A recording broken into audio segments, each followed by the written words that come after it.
Hi, and welcome to The Existential Coach. In this episode, I want to talk about the linking of opposites and ask the question, what does linking opposites create? Does it create unity, conflict, love, hate, hope, dread? And in linking these opposites, what we start to find, or what we may start to find, is that implicitly structured within this implicit relationship is a bond. And thinking of this bond, thinking of this connection, thinking of these links, we can talk about or think about the way in which these kinds of connections and associations create a relationship of what is and what is not, what we like, what we don't like, what is good, what is bad, what we love, what we hate, and so on. And broadly speaking, we can say that parts of this are things that we hope for, and parts of this are things that we dread.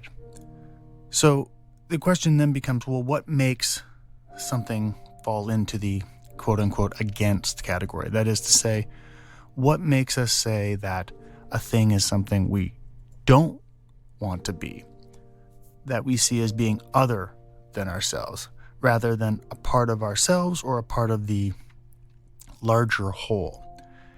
So let me ask a question here. If I sing a song and you never hear that I have sung the song, have I sung this song? This is very much a variation on the if a tree falls in the woods and no one's there to hear it, doesn't make a sound. What this may suggest is that there's a point of contact that happens within our experience, that we each experience from our perspective what a situation is. And we then refer to that situation as reality. So, for example, you can say, well, I can't verify that you sang that song. I can't verify that the tree in the woods made a sound when it fell.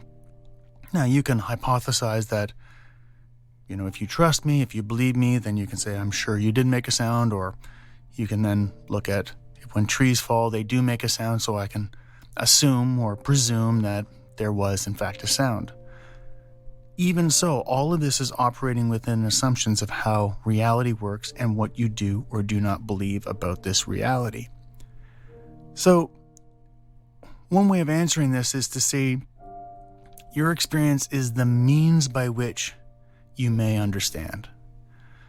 So we project ourselves into the world. We have assumptions, presumptions, prejudice, bias, and so on. And this is a way for us to understand the world. And we claim that this is a reality beyond our own immediate experience. So, like with the tree falling in the woods example, even if we're not there to hear it, or even if you did not hear me sing a song, you can say, well, I think this may have happened based upon other beliefs, other ideas. And this is a form of contingent experience, which means we are making assumptions, links, that things will operate as they have. So if I'm saying that the tree falling, trees make sound when they fall, and therefore they must have made a sound, what I'm doing is I'm imagining or envisioning myself as a hearer in a situation that I am not in. Yet, what does it mean to be someone who hears? Does a sound exist if it is not heard? Yes, we can imagine ourselves hearing it, we can anticipate, we can guess, we can hypothesize, we can do all sorts of things. Yet, is the act of hearing really the experience, the point of contact at which there's a link between these opposites? And if there is a link between these opposites, that is to say, if there is a sense that on the one hand you have this way of doing things, and on the other hand you have that way of doing things, then the experience between is the link between this way and that way. And our individual experience is the expression of what this link is. And if we think about specifically this expression and how we learn what is good or bad, what is right or wrong about an expression, then the phenomenon of this experience, this in-between, is something that is conditioned. So if somebody grows up in a family where they ask a lot of questions and they're told, don't ask so many questions, the message that they're getting is that the act of asking questions is in some way problematic. Similarly, if a person's brought up in a family where they ask a lot of questions and all those questions are always accepted, they're always explored in various different ways, then the message they're getting is that asking questions leads to more questions or coming up with ideas and answers and so on. So they're getting a very different message. The experience of being in between knowing and not knowing, or the known and the unknown, is felt in an entirely different way. And this suggests that this point, this bridge between what is known and what is not known, the experience of betweenness, is itself conditioned. And if we have, and we do have, in my view, a relationship to this betweenness that is conditioned, then what can happen is we respond based upon this implicit bias of our condition to operate in relationship between the known and the unknown. And we do this in a non-contemplative way. We do this based upon habit. So thinking about things that we may have learned, behaviors that we may have learned at a young age, and how those transmute over time, what we find is the responses that we have, although the language and the context is, you could say, idiomatically appropriate to whatever stage of life we're in, we're middle-aged, we're old, we're whatever, teenagers, doesn't matter. The underlying structure that is operating is based upon a certain amount of tolerance. And the question then becomes, how tolerant are we of views and ideas, concepts, and so on that are outside this window of tolerance? How able are we to accept views that seem to challenge our views?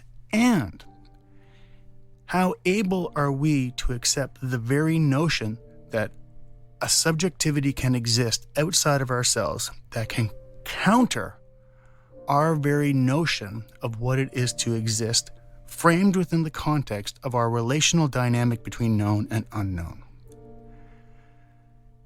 If we think about examples and just use politics, and you can pick any political sphere, what we find is there are gradations of acceptability or not of the other.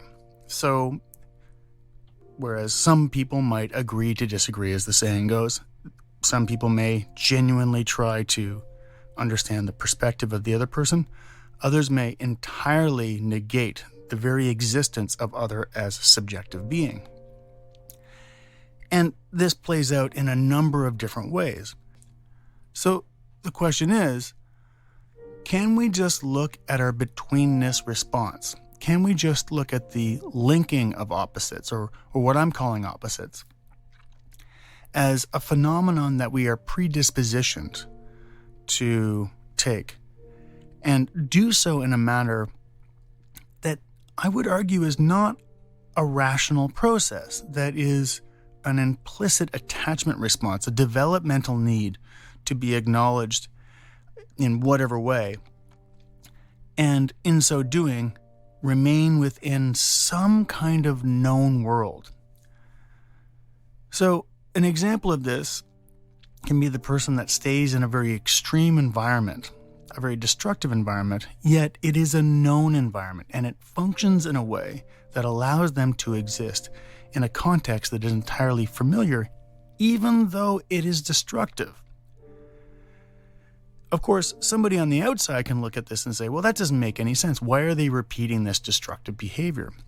Yet, if you see the way in which that behavior is functioning, not as something you agree with or disagree with, think is good, bad, right, wrong, rather if you see it as a linking of opposites, you're seeing it as a relational dynamic that permeates the relationship. And I say permeates because it affects the relationship in a way to give some sense of order which is constructed within a developmental context. So let's unpack this. When we learn things developmentally, we receive all sorts of implicit information. So, one example is the parent that yells, "Don't get angry, don't yell." The words that they're using do not match the implicit affect that is being experienced by the individual who's being yelled at. There is an entire contradiction going on here, a doublespeak, where on the one hand, you're being told to do something, while on the other, you are being signaled that there's a contradiction.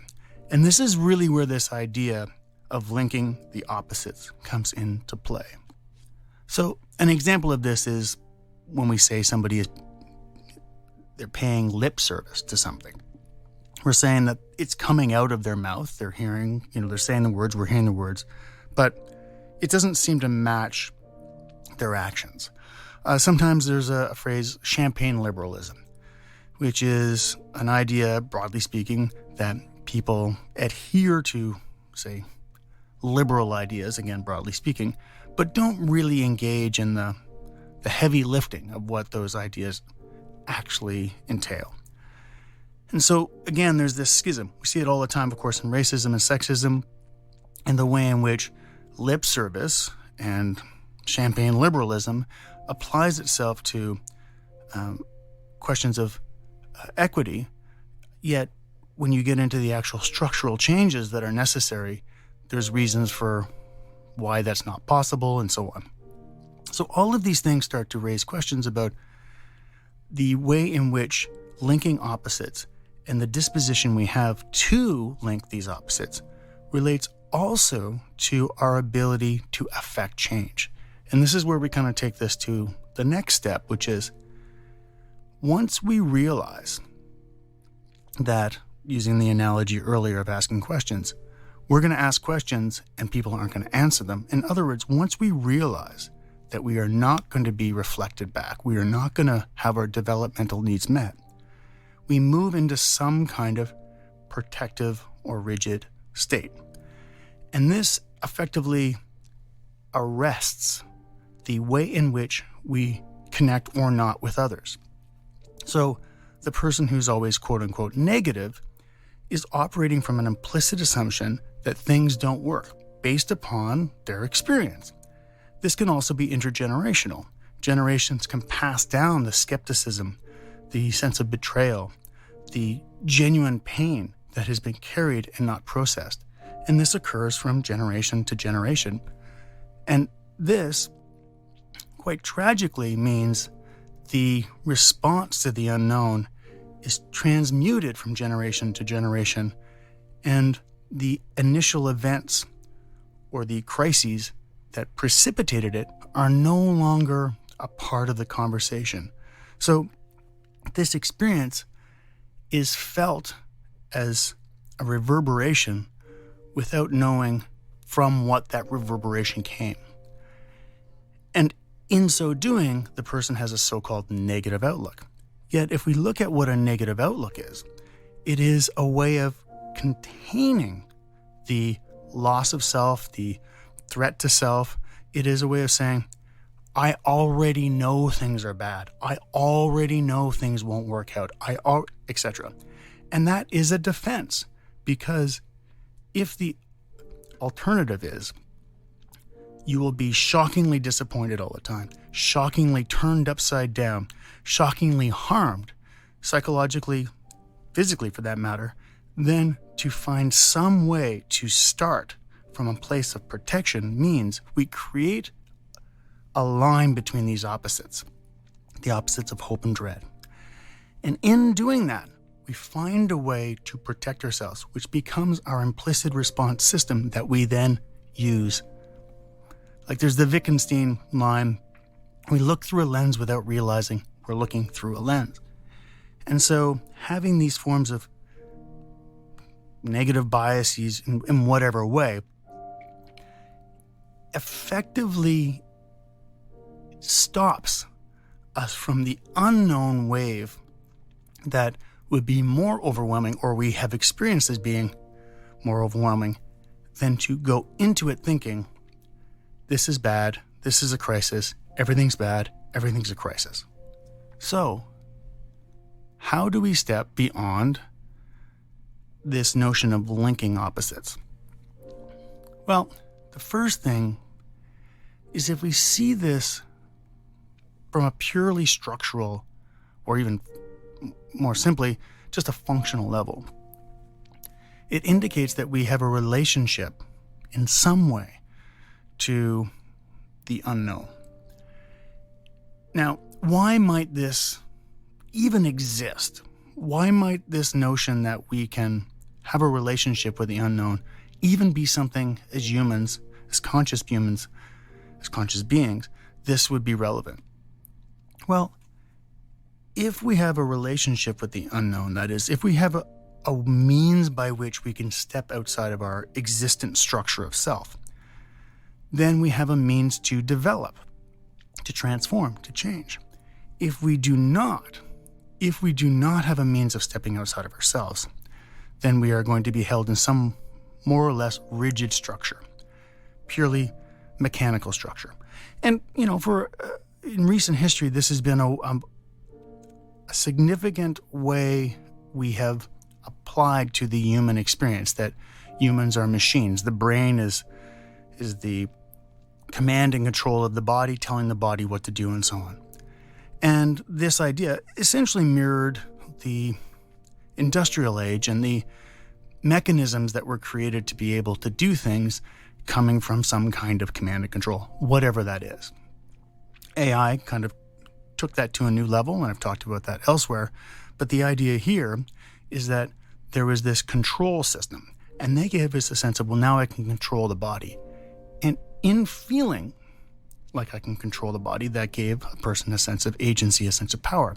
This is interesting when you consider the rise of the individual as this free individual agent, because the control is no longer coming from, let's say, the community, the culture, and so on.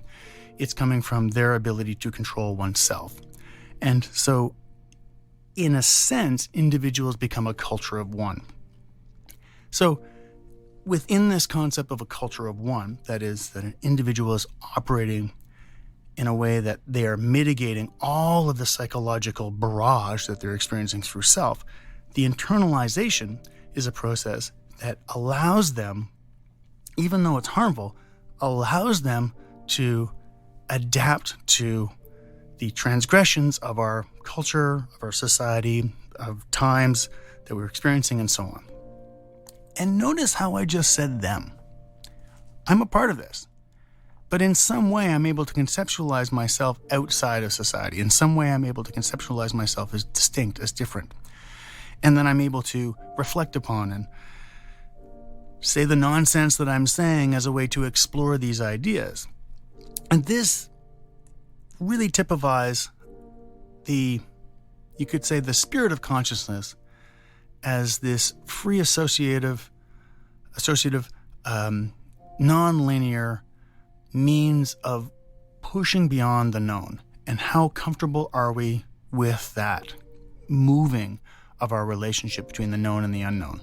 How able are we to link opposites even when they seem to conflict with our very identity? So I do this podcast and I try, or to the best of my ability, try to move into a direction where I don't really know where I'm going. The hope is enough comes out of the podcast that it at least inspires or provokes or in some way ignites an idea that somebody has been thinking about or on the precipice of thinking about, and that from this conversation, from the evocation of this kind of free associative way of speaking, somebody then picks up whatever they needed to pick up and then moves in the direction, whatever that is, for themselves. That's why these podcasts are not really structured in the way that another podcast might be, where, you're learning a certain thing or you're doing a certain thing. They're far less linear. And this models the way in which I'm trying to explore this linking of opposites. And this is coming up, this question of linking opposites, because as I look at the world and all of the things that are going on, think about the conflicts that are going on, the political dynamics that are going on, the wars that are going on, all of these are seeming to present, or seemingly presenting, very specific notions of what is. Yet, this idea, this concept of what is, as discussed earlier, requires a form of observation that implicitly biases the structure of understanding in a way that objectifies other, which means it's a form of alienation.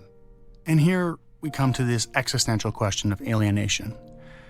And this ties into the developmental piece I was mentioning earlier, that if we have learned that self-alienation is a way to protect ourselves against the uncertainty, yet if consciousness itself is a means by which we can step into the uncertainty and grow, then we meet a paradox.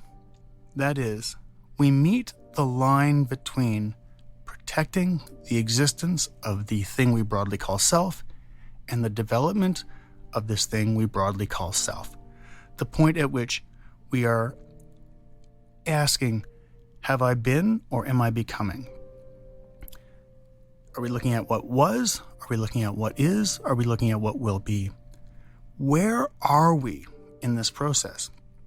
And this idea of where are we in this process has to do with us making a specific assessment about something at a specific point in time. By analogy, if you think about a film, moving pictures, there's typically 24 pictures that move by in a second.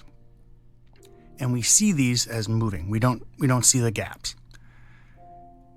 When we look at something in the way that I'm discussing here, if we take a snapshot, what we do is we stop on one frame, which is fine. We're stopping on one frame and talking about it. And now the question is, do we start to look at that one frame as being completely separate from the moving picture of our life? The linking of opposites, in a sense, is as simple as recognizing we're in motion, we're in being. And the epistemological understanding, or whatever criteria we use, of knowing, indicates to us a way of defining our experience as such. And we do it because the other experiences, the need for meaning and purpose, experiences of alienation, of isolation, angst, existential dread, the relationship to change, the relationship to loss, the relationship to death, all of these ontological questions arise. And as they do, how do we face that? There may be something to the experience that is beyond what we believe. And in so doing, there may be something beyond our understanding that effectively annihilates our very existence as a subjectivity and makes us, or brings us, into the perils of the other. The linking of the opposites in this sense is a form of surrender on one hand, but it is also a self-acknowledgement that we are always in between. We are within this betweenness. So, why might this be helpful, or why might this be useful to talk about this? Well, when I look around at the things that are going on in the world, and I look around at extreme positions, it offers an appealing solution of picking one side and completely negating the other. And whatever that means to someone, and this is a deeply complex matter because there are billions of people, each looking at this from a different angle, each picking a different snapshot out of the film. So the notion that there's a simple solution is itself a form of fragmentation that operates within some kind of implicit structure, some kind of defense, some kind of protection system to stop a person from falling into the emptiness, the existential crisis, at which point the third person thinks, I really have no idea.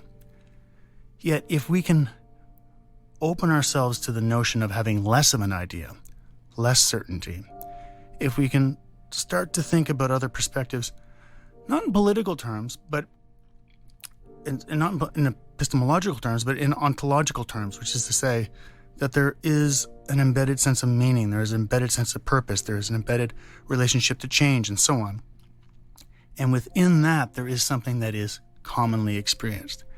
And the linking of opposites may not be found within the epistemological consensus, but rather within the ontological appreciation of what it is to be human, what it is to be a person who thinks, who decides, who chooses, and what that experience is, and how that might play out in a person's life, culturally, socially, individually, and so on.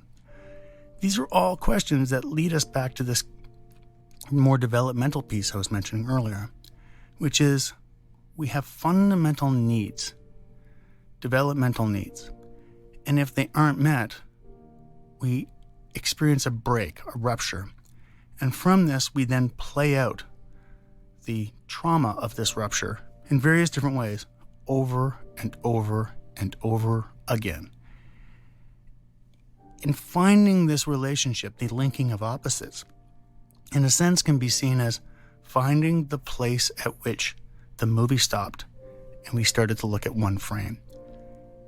If we are going to continue to develop, it follows that we will need to continue to explore.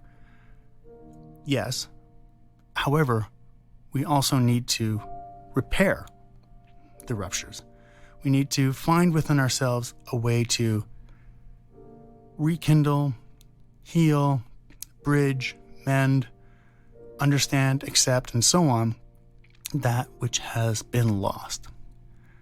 The link between opposites is, on this level, the recognition that there are no opposites at all.